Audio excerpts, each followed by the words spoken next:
Megastar Chiranjeevi Padma Vibhushan పురస్కారానికి ఎంపికైన సందర్భంగా ఆయనకు సీఎం రేవంత్ రెడ్డి శుభాకాంక్షలు తెలిపారు. చిరంజీవి తనకు పద్మవిభూషణ్ పురస్కారం వచ్చిన సందర్భంగా శనివారం రాత్రి హైదరాబాద్లో విందు ఇచ్చారు. ఈ విందు కార్యక్రమానికి సీఎం రేవంత్ ముఖ్య అతిథిగా వచ్చారు. మెగాస్టార్కు పుష్పగుచ్చం ఇచ్చి శుభాకాంక్షలు తెలిపారు. సీఎం చిరంజీవికి అవార్డు ప్రకటించగానే ట్విట్టర్ ద్వారా శుభాకాంక్షలు తెలిపిన సంగతి తెలిసిందే. శనివారం ప్రత్యక్షంగా కలవడంతో మరోసారి శుభాకాంక్షలు తెలిపారు. చిరు అవార్డు రావడం తెలుగువారికి గర్వకారణమని రేవంత్ అన్నారు. రేవంత్ రామ్ చరణ్తో కాసేపు ముచ్చటించారు.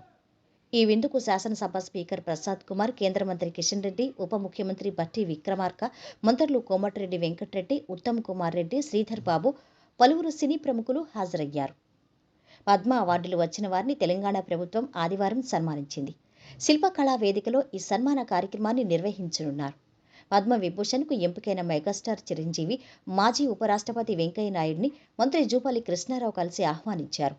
వెంకయ్యనాయుడును జూబ్లీహిల్స్లోని ఆయన నివాసంలో చిరంజీవిని అన్నపూర్ణ స్టూడియోస్లో మంత్రి మర్యాదపూర్వకంగా కలిసి రావాలని కోరారు.